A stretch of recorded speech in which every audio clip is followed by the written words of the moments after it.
पाकिस्तान ने जो अपने हाथों से जो गड़ा दूसरों के लिए खोदा था, पाकिस्तान खुद उस गड़े में अब गिर चुका है।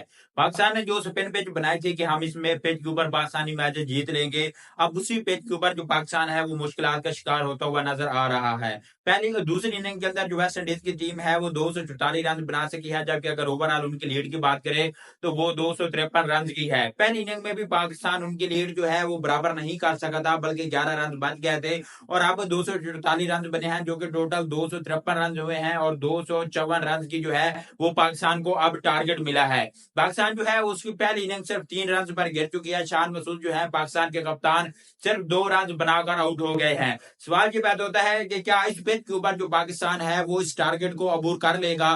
क्या पाकिस्तान वेस्ट इंडीज के खिलाफ 2-0 से सीरीज जीत लेगा या फिर ये सीरीज 1-1 से बराबर होने वाली है? अभी आज सिर्फ दूसरा दिन है दूसरे टेस्ट मैच का, और आज से ही मैच का जो है वो रिजल्ट जो है वाजिया हो जाएगा, क्योंकि अभी तीसरा सेशन बाकी है। पाकिस्तान की पहली विकेट भी गिर चुकी है। सवाल ये पैदा होता है कि क्या पाकिस्तान इस टारगेट को अबूर कर लेगा? मुझे नहीं लगता कि पाकिस्तान जो है वो इस टारगेट को चेज कर पाएगा, क्योंकि पाकिस्तान के जितने भी बैट्समैन है सिवाय सऊद शकील के, उसके अलावा बाकी पाकिस्तान का कोई भी बैट्समैन स्पिनर को अच्छे तरीके से नहीं खेल पाता।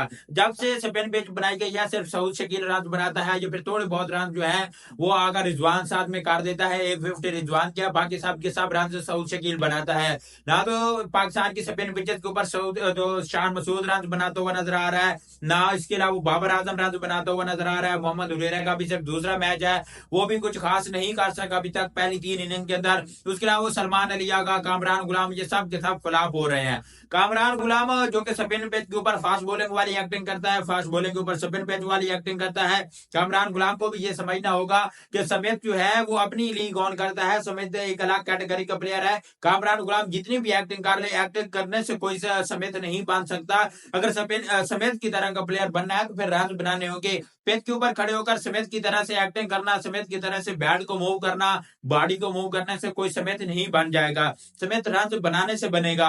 और कामरान गुलाम को अगर टीम में जगह भी पक्की रखनी है और अपनी एक रिस्पेक्ट बनानी है पाकिस्तान के अंदर, तो अपनी एक नेचुरल गेम खेलनी होगी। पहली इनिंग जब उसका डेब्यू हुआ था तो उसने 100 रन बनाए थे। उसकी वजह यह थी कि उसने वहां पर अपनी एक नेचुरल गेम खेली थी, लेकिन डेब्यू के ऊपर 100 रन बनाने के बाद अब जो कामरान गुलाम है वो बिल्कुल जो है वो एक अलग टच में नजर आता है। वो अलग अलग हरकतें करता है, एक अलग किस्म की हरकतें करता हुआ नजर आता है। अगर इसी तरह की हरकतें जारी रही तो उसका मुस्तकबिल भी मुझे कुछ खास नजर नहीं आ रहा। ऊपर से वो स्पिन खेलने में कोई इतना खास माहिर नहीं है, तो दूसरी वजह ये भी है पाकिस्तान ने जो स्पिन पिचेस बनाई थी मैचेस जीतने के लिए, अब वो स्पिन पिचेस पाकिस्तान के गले बढ़ना शुरू हो गई हैं, क्योंकि पाकिस्तान के जितने भी बैट्समैन हैं वो स्पिन को नहीं खेल सकते। पहले ट्रैक होता था जो है वो एक रोड की तरह ट्रैक होता था, जहां पर पाकिस्तानी बॉलर बेबस नजर आते थे और पाकिस्तानी बैट्समैन कुछ थोड़े बहुत रन कर लेते थे, जो है वो इनिंग की शिकस्त वाली इज्जत बच जाती थी।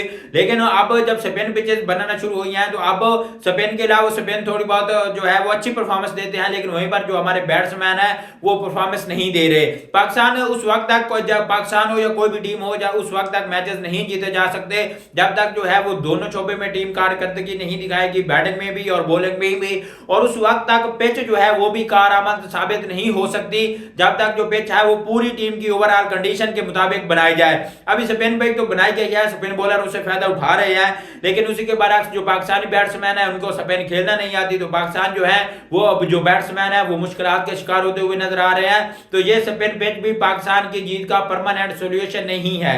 परमानेंट सोल्यूशन वही होगा जो कि पाकिस्तान की बैटिंग और बॉलिंग दोनों शोबों के लिहाज से एक सही पिच बनाई जाएगी और उस हिसाब से जो टीम है वो भी सिलेक्ट की जाएगी।